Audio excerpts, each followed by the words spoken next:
Hello everybody, thank you for joining us in this deep dive into ransomware. My name is Maggie McAlpine. I'm the Director of Cybersecurity Partnerships and Evangelism at Seceon. We actually have a bit of an update to our program if you were attentive enough to read it in the agenda. I'm still going to talk a little bit about my little fun thing about ransomware and how it's sort of similar to high-seas piracy, but after about 10 minutes, we're actually going to have a more practical deep dive. We're going to invite some practitioners up and we're going to sort of talk about the modern landscape and sort of what threats are out there, a little bit more keyed at MSPs. So with that, I'm going to dive right in because we are short on time and I'm sensitive to yours. Basically, I wanted to start from the bird's eye view. Where do we stand in the grand sweep of cybersecurity, history, and our place within it? And kind of wanted to use ransomware as a lens for that. Now, I've been in the cybersecurity industry for about 14 years, and I would say about 5 or 6 years ago, I took a particular interest in ransomware. Now, I'm also the sort of person who's really fun at parties because I love history lectures. When I'm not at a cybersecurity event, I am listening to history lectures. And what happened was the Colonial Pipeline attack. That's where we're going to start. The Colonial Pipeline attack is where those two things dovetailed. I like to leave a little ransomware definition up there just in case you've been afraid to ask. But basically, it's a form of malware, which means I'm going to encrypt all your stuff and hold it from you for ransom. It's a really old school form of crime. I have your thing, pay me to get it back. Now, they're not just going to get you on that front, they're going to get you on every front they can. We just move on from there. So ransomware's been on the rise. For probably, we're getting on about 10 years now. The real logarithmic increase came when we had Bitcoin introduced. That meant we could suddenly start stealing, taking your money from all over the world, all around, without having to go through all sorts of shell companies and stuff. But you may also notice that you have these big blobs early on, and then these blobs get smaller, and actually really quite small in the last bit. That is because as ransomware actors have found resistance in their big enterprise customers, those big game hunting, they have now been pivoting to small and medium business, sort of the bread and butter of your average MSP. These are what we would like to call targets of opportunity. Now that they're not expecting quite as big a ransom, but they're also not expecting as many defenses to go up against. So just keep that in mind about where we're kind of standing in this sweep of what attackers are going after. I like to just mention this too. This is one of the top 3 threats. I always bring up the other 2 around the Windows servers and the endpoint for work from home, but really we are focusing on that first one here. And because we only have the 10 minutes, I am going to go through some of this right now, but ransomware is a big business. I call it the dark Silicon Valley. It's basically all those smart people overseas who could make almost nothing if they stayed to being legitimate and above board, will make a lot more money if they hold you for ransom. We learned a lot about the internal workings of some of these companies with the Conti leaks a few years ago that were rather wonderfully deep dived into by Krebs on security. So I highly recommend checking out Krebs on security to learn more about Conti's inner workings. We're going to kind of reference them, but they're a good place to start if you want to understand just the inner workings of these organizations, these crews, shall we say. So what happened with DarkSide, with the Colonial Pipeline? Colonial Pipeline, to me, is what I would call the closest thing we've ever had to a cyber Pearl Harbor. I know that that is a much, much overused term, but I would say it's probably the closest we've come to a really big catastrophe that was owed entirely to ransomware. And by that, I mean Hartsfield-Jackson Airport was 3 days away from running out of fuel. And if the attackers had been just a little less obliging, they might have actually run out. And these were very obliging attackers. They said, whoops, our bad. Please don't come after us with your armies. We do not actually want anything except your money. And this is where my fun brain that loves history really started churning. Because I was like, gosh, I've heard this defense before. We are just honest criminals. We are not nation state actors. And that is where, this is their actual message, but we don't have time for that, I do apologize. Where I had heard this before, was a pirate called Thomas Every. He was a pirate in the late 1600s. He was Blackbeard before Blackbeard. Everybody from those days would be surprised we have never really heard of him. he put out a message that he does not go after English ships. He is an Englishman's friend, and the reason he had to put out that statement was because he did go after English ships. And there was another guy, too, who I thought it kind of reminded me of. His name was Benjamin Hornigold. He was a black hat to white hat before black hats to white hats existed. He also said we're not going to go after particular ships because those particular ships will get us in trouble, which I would call a self-styled privateer. That's when you self-style, align yourself with a nation state, rather than being an indiscriminate criminal, an indiscriminate robber, which would be like a pirate. His men said, it's a lean year, we got to start going after English ships. He said, I think that's a bad idea. They kicked him off the ship. They went after the English, and the English came down on them like the fist of an angry god. So that was, they probably should have listened to their captain. He went on to become a pirate hunter, in a story that I think would be very familiar to many black hat to white hat hackers these days. Now, why do I bring this up? I think it's because, we can get to that one in a bit. I think it's relevant because a lot of times when we're talking about ransomware attackers, we are missing the part where these guys are in fact nation state aligned. Sometimes it's formal, sometimes it's informal. Informal is what I would call self-styled privateers. The reason I bring up Brian Krebs's tweet here is this is how we know that DarkSide, when they went after Colonial Pipeline, was nation state aligned. They were not going to attack anyone in the Russian sphere, and they did it in a very quick and dirty way by making sure that they would not go after anyone who had Cyrillic as the primary keyboard on their computer. And that meant they would only go after evil capitalists in the West. They also have, and again, we don't have time for all of these, unfortunately. Why these parallels, actually, the more I dug, began to be more and more true. Basically, they have similar abilities at their disposal. Things like concealment, things like attribution are quite difficult. If you're a pirate, you're going to raise whatever flag allows you to get closest. Likewise, with hackers, we're going to pretend to be from whatever country is most convenient in order to hide where we're really from. This makes attribution very difficult. And nation state backing, which is of course the big one. My numbers are messed up there. I apologize for that. I think you guys know what 1 to 3 looks like. Nation state backing.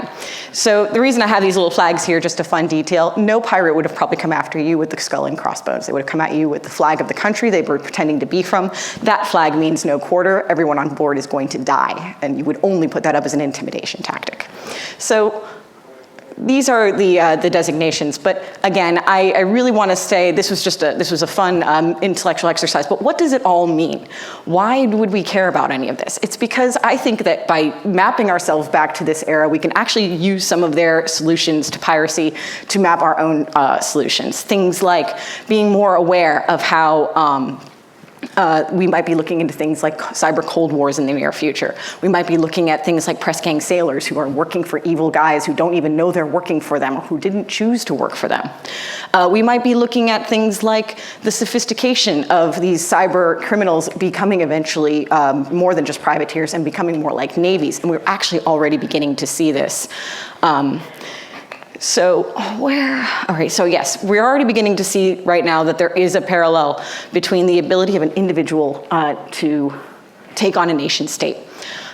Recently, well, a couple of years ago, Costa Rica was completely crippled by a ransomware attack that took down their entire government as a result of the outgoing, disgruntled member of the previous administration basically giving the keys to the kingdom.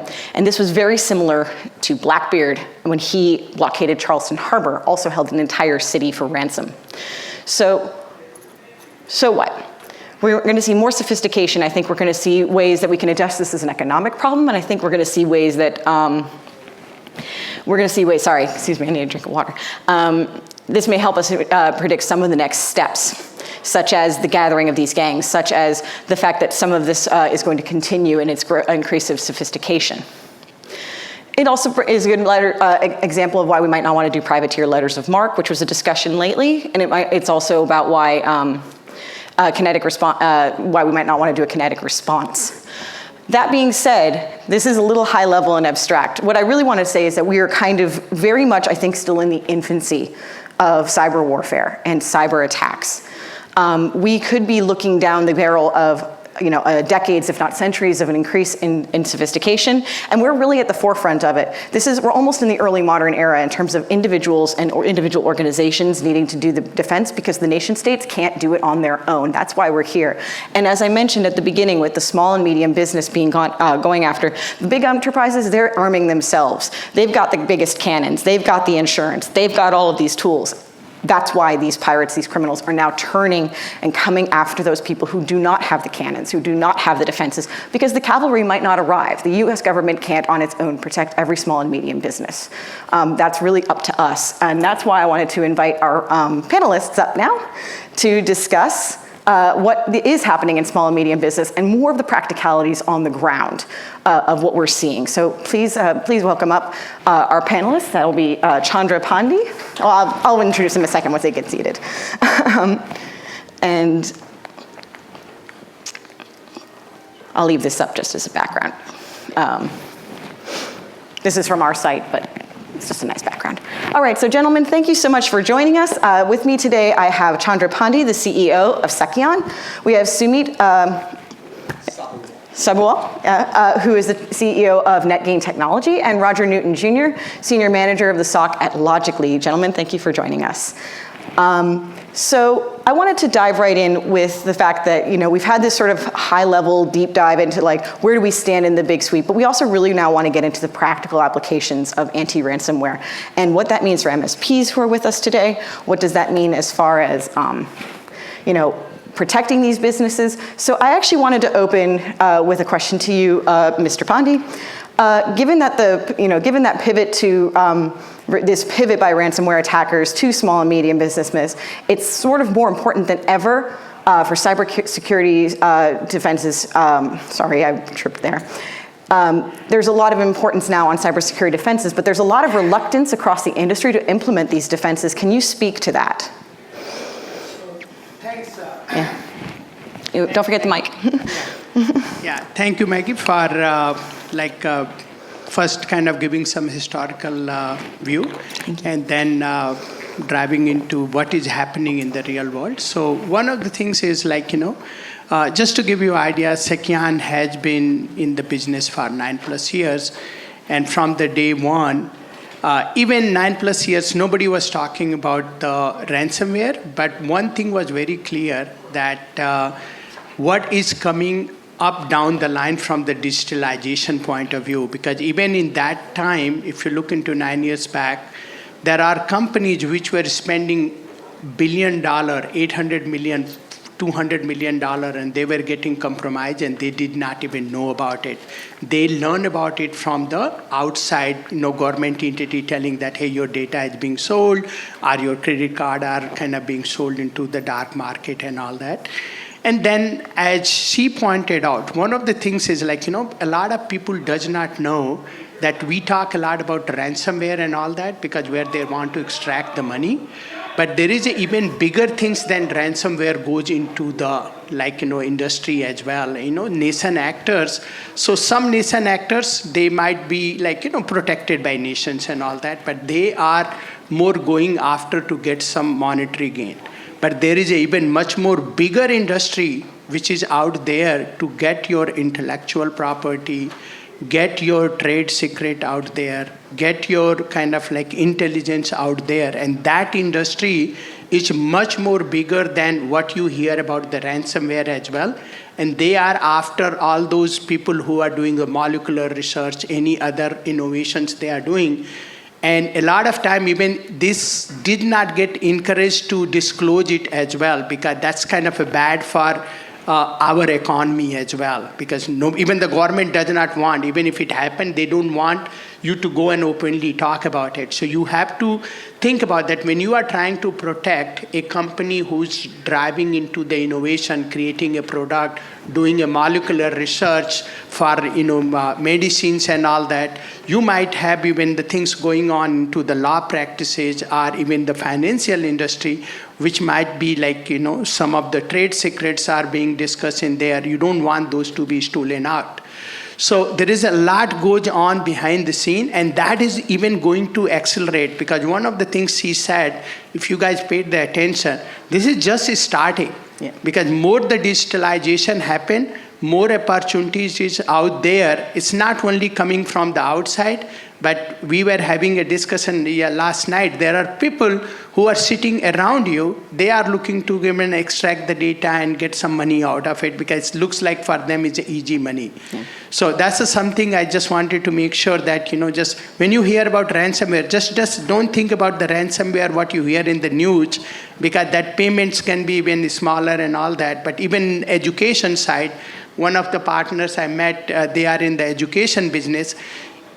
All those lab research in US, if you look into about like innovation side and then research side, hundreds of billions of dollars get spent into even in the universities out there.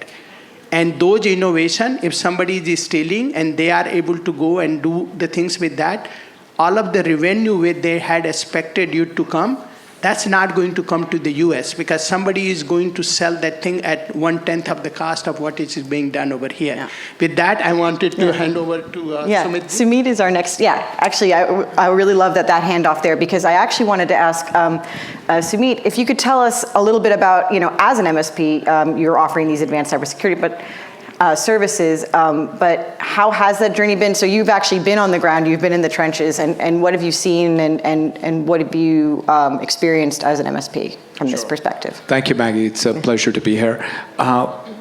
Before I do, how many MSPs in the room? Can I have a show of hands? Oh my goodness. Right. And how many of you have a cyber practice or are looking to expand into one?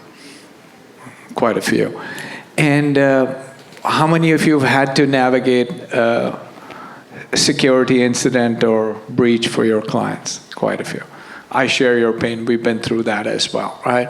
And now the challenge, so a bit of background, I run a vertically oriented managed service provider, 120 employees. We focus on healthcare, accounting, CPA, and legal. All you can understand, compliance regulation is a big aspect there.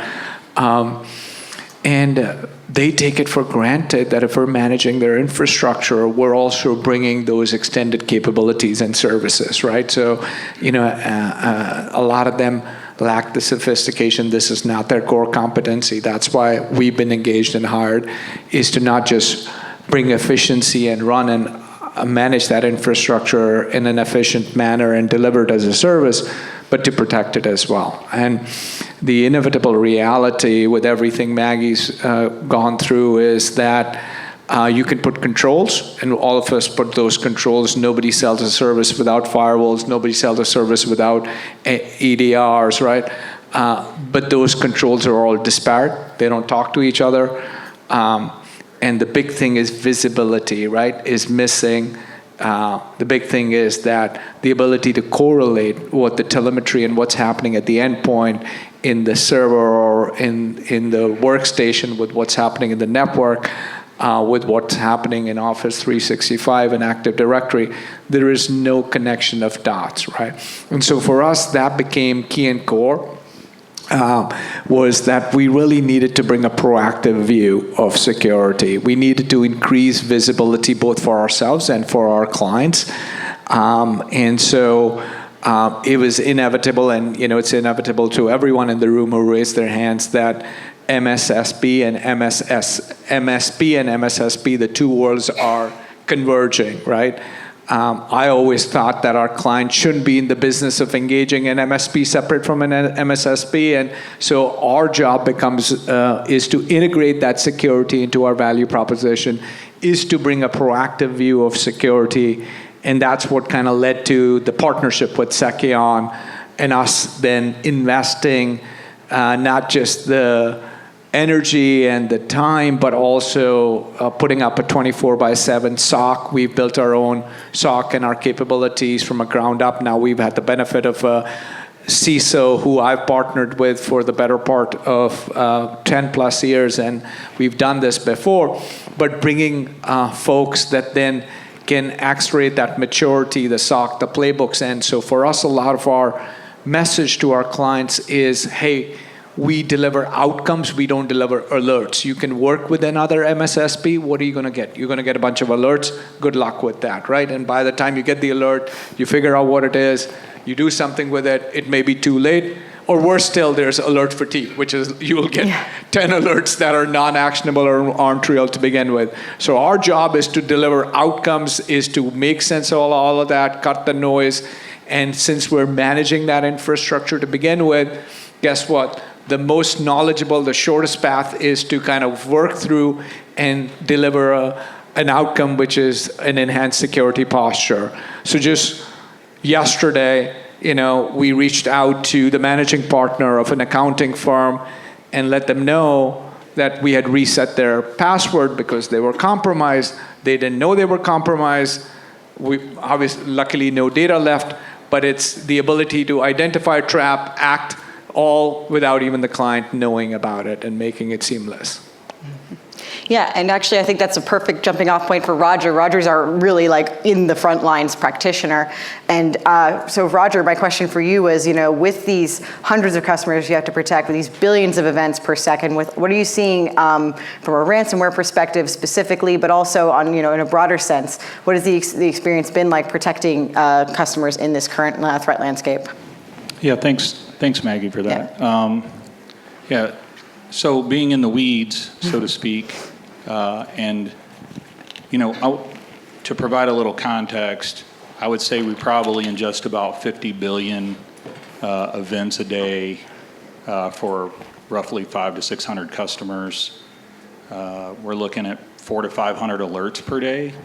That may seem like a lot in a 24-hour period for 500 plus customers. I mean, it's less than an alert per customer per day. But, some of the things that we're seeing currently are, maybe some of you have heard about the RockU 2024 password file that was released, 10 billion usernames and passwords. So in early March, we saw a huge uptick in inbound attacks via SSL VPN, to the tune so much that a specific firewall company, we noticed that they were having some issues, so we started running some analysis and found a CVE and then contacted them with that through the scene. But there's been a huge uptick, at least, Office 365 has always been, because employees are a weak link, but there's been a huge uptick via SSL VPN, remote access in. Twice in the last 12 months, I've seen customers get hit for scanner. So in the last customer, their scanner hadn't been in their environment in 4 years. They forgot the account was there. It had been given elevated privileges, and so obviously there, needs to be diligence on the AD side of things. But with some of the other things that we're seeing, as we're reviewing, one of the things that I love about the platform is the AI and machine learning. Yeah. Any first touch of any IP, it flags, hey, this is the first time we've ever seen this IP touch this IP. All of that stuff correlates in. Again, when you're talking about 50 billion events and 400 alerts, as you alluded to, we're not giving you an alert, we're giving you, a result or an action, depending if we're not managing that device. And so, it's critical to get in front of it as quickly as possible. When you're talking about ransomware, the individuals with scanner, the latest one, we actually notified them 9 days before they got any form of ransom on any of their devices at all. Mm-hmm. And so, there are a lot of great EDR products out there, but you can go spend 15 minutes nothing against the EDR platform. I think they do phenomenal work, but you can go spend 15 minutes and learn how to beat some of those things. And so what I'm seeing is it's extremely critical to identify what's happening in an environment as quickly as possible. Absolutely, yeah, getting out ahead of it. Actually, I was going to ask, this was a little at Roger, but if others want to jump in, how are we seeing a change in the threat landscape because of things like AI? I know we're hearing it is the buzzword of the day, but certainly I know defenders are utilizing it, but I imagine attackers are using it as well. Are you seeing any of that in the field, or is that a concern? Yeah, it's absolutely a concern. I actually just spoke about it earlier today on the podcast. And so, as the White Hat Group leverages AI to help protect companies, threat actors are using AI to leverage, attacks toward customers. And so, and it's only going to expand, really. Yeah. Yeah, I mean, we're in just kind of a perennial arms race with attackers and defenders. So there's industries out there where you have solved problems, right? There's only so many ways to build a house to prevent against an earthquake. An earthquake's not going to get smarter. But in our field, we actually have black hat and white hat hackers, and almost more like lawyers having to, constantly evolve and outthink each other as new information and new technology becomes available. So luckily, that kind of keeps us all in a job, I suppose. But from that point of view, I did want to ask Chandra if you could talk a little bit more about industry trends you're seeing in terms of that particular arms race of cyber threats. And also, again, everyone else is welcome to jump in if something is interesting to you or you think of something. So, as Sumit sir and Roger pointed out, from the industry trend point of view, as you see, you keep on hearing that every couple of years, for the last 2 years, amount of the data have been generated is equivalent to all the data generated in the previous, industry altogether. So every 2 years, you are pretty much doubling the data what you has it, and then now you have got more. So digitalization is kind of accelerating. If you are not a digitalized company, you are not going to exist for a long period of time.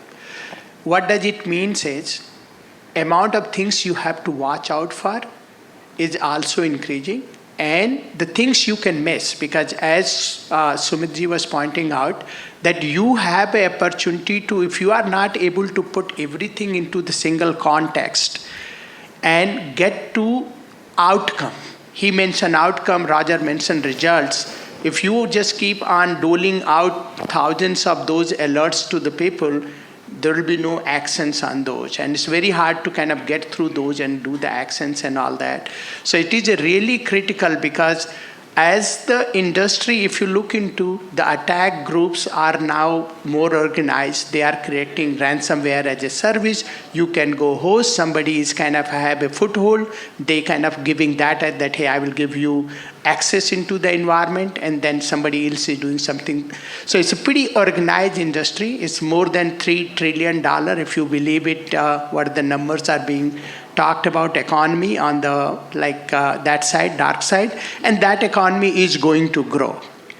And one of the things, you always have to remember that if you want to fight against that, nothing is 100% secure. First of all, I just want to make sure that we state it out.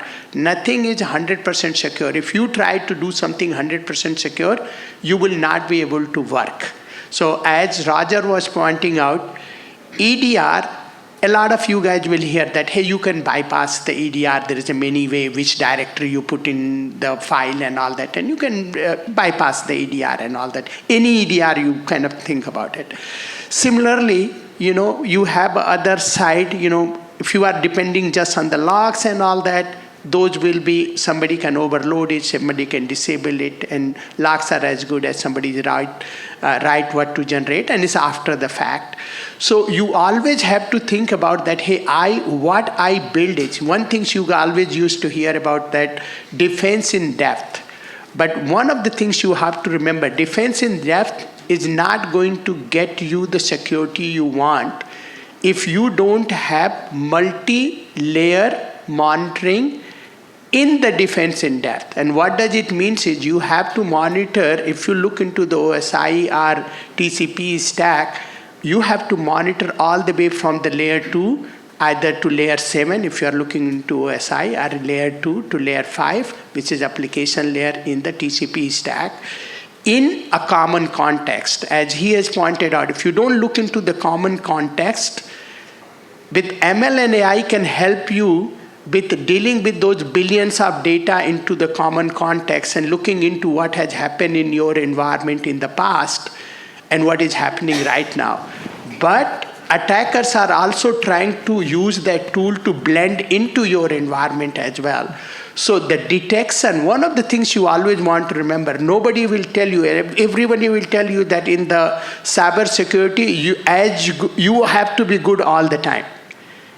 And that is not true for the detection side. Because if you look into detection, kill chain, you look into whether you call it MITRE attack or whatever, up to 5 stages, you might have a credential compromise, but you can see suspicious use of that credential, then you can see discovery of the assets and all that lateral movement. Kill it at that point, nothing has happened.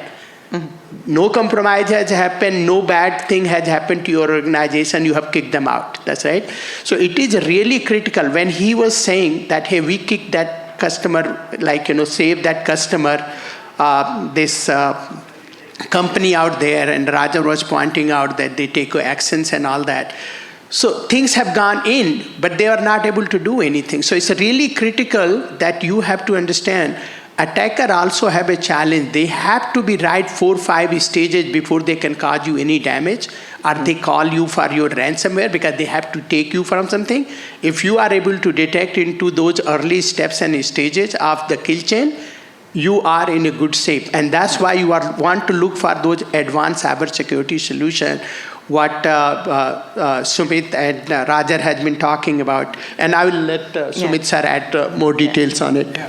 I want to make sure, Maggie, for the folks that are looking at expanding from the MSP to the MSSP side, right, we're addressing questions you may have, right? That's the journey that logically, that's the journey that NetGain's been through. It wasn't an easy decision, right, to say, look, we're going to go build that stack. Well, for logically, they acquired a company that had already done that. So their case is slightly different. In our case, we built it from a ground up organically. We felt like security is a core part of the MSP value prop, right? And so we partnered with Seceon. We hired a 24/7 SOC. We set up the playbooks. It's not for the faint-hearted, but that's the journey we went through. And it took the better part of a year to get all of that, to get clients to a point where now we're scaling and growing, and that offering's growing at literally triple-digit growth, right? Sort of it's being attached to everything we do because we've done the hard work of fully integrating it, the processes, the playbooks, the dashboards into everything we do. So happy to make sure that we're addressing questions that folks have who are either navigating that journey, making that decision, like open to any things you want to know, either from Roger or from me or Chandra in that regard. Yeah, I think that's a good way to pivot. We've got about 8 minutes left. If there's any questions that people have, we would love to move to that part of this section. Good question. Yeah. We're always concerned when we find out that maybe a client. Oh, thank you. Maybe a client has been compromised. Password giveaway, something like that. Data exfiltration is the primary concern often. To be honest, we don't as often see them being compromised through the EDR being compromised with ransomware or something like that. It's normally a password. How is data exfiltration, how do you guys normally manage a situation like that, or how do you address it once it's happened? Sure. You want to go first, or you want me to go? Yeah, Raja sir, go ahead. So really, what I can tell you is what we would do is as we get the alert for, say, data exfiltration, okay? What we would do is we would look at that. We're instantly picking up the phone. We're calling that customer or the admin, and we're like, hey, we're seeing this particular traffic right here. Is that expected? If it is not, or if they're unsure, we block it. and wait for somebody to scream if it's legitimate, okay? If it's not, then there are other things that need to happen. And so that's how we're handling it. We've got a very well-defined process. Typically we will do a detailed investigation. Of course, all of that becomes T&M, time and material, with the client in terms of an incident response and working through that. There may be needs where we pull in an external forensics firm, right, that we have on retainer with us. And typically then we will recommend to the client they get their insurance company involved as well, because those are all expenses that are typically picked up by the insurance company to come to a full conclusion, right, having done a detailed investigation that there has or has not been any data expel. I mean, that's always the big concern, right, is data expel. We've just gone through a similar case. It took 3 weeks to complete that full investigation and come to a conclusion that luckily in that case there was no data expel. Okay. Yeah. Right, but there's a whole playbook and a process we've defined for clients. Yeah, one thing I do want to add on to it, because you see your goal as a cybersecurity kind of company is to not let the data exfiltration happen. So when somebody is doing discovery of your asset, critical asset, and they have to collect the data, when anybody, if you look into any of the ransomware attack and all that, there are multiple collection points because they don't exfiltrate the data from everywhere. So you might have a SharePoint and all that. They might, if they are able to install something to exfiltrate the data from there, or there will be collection point where the data is getting exfiltrated from.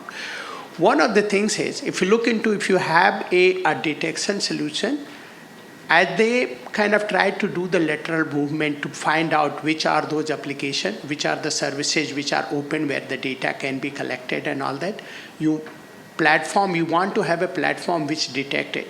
And let's say even the data exfiltration is started. Two things you have to keep in mind, and this is very important. I want everybody to listen very carefully. Because if you are just relying on the log, you are going to know about the data exfiltration when it has completed. And it will say that this particular amount of the data went from here to there, and these are the file name, whatever they put the new file name or they use the existing file name. You don't want to wait for that. That is after the fact. What your goal should be, and this is something, I'll say that what we did when we started the company, we came from the very strong networking background and all that, saying, look, we want to have a flow. So each deployment, you want to have a flow collection capability, and flow should be sampled every certain period of time. It can be 1 second, it can be 500 milliseconds, 2 seconds, and we construct the picture. So if data is going, because one of the things I will share, Mr. Raja has shared with me, because his company, he mentioned about 600 plus customers they have, 50 billion events they do. This company, 20 plus ransomware attack, they stop each and every month, because that kind of those attacks are pretty much going on, and you can see which particular attacker group is also involved in there. They can also tell you that which attack kind of group is mostly active, or most active in a particular quarter as well, because that kind of data they have.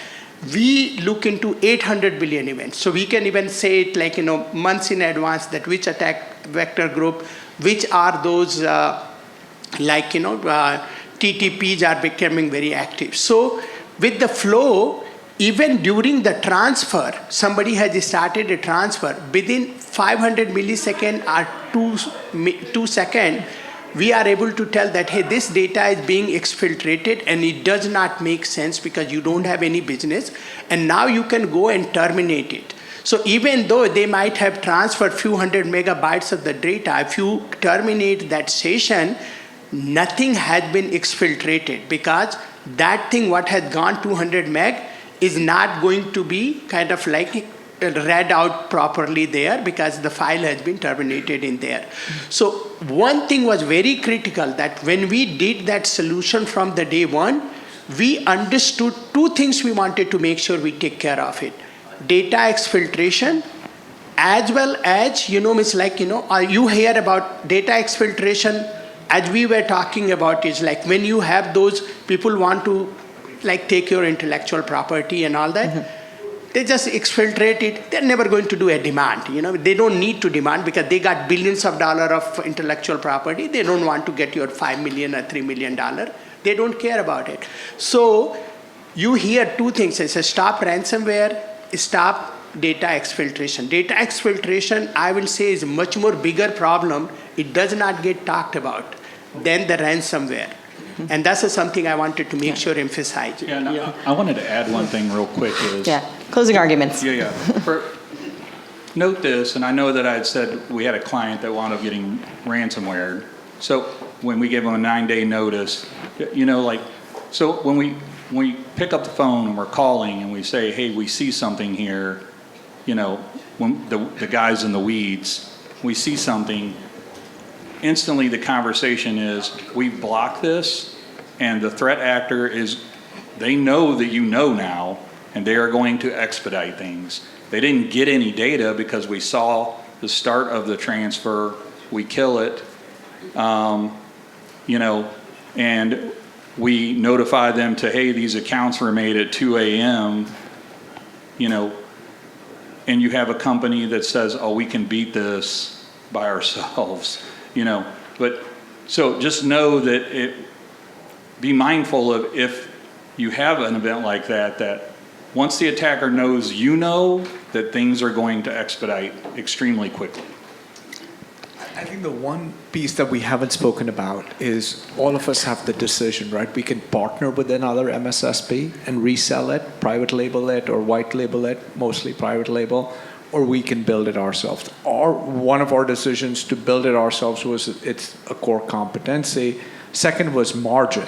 The gross margin on our product is 65%. It all drops to the bottom, right? So that's not a resell, that's adding real value, right? And in an MSP, we're always, as a CEO, I'm always looking at where's IP, how are we creating IP, how are we improving margins? So a big part of the equation in doing this is also that margin play. Now, having said that, there's a lot of complexity and it's not for everyone. I will set that up front, but it is much more rewarding at the end from a financial standpoint.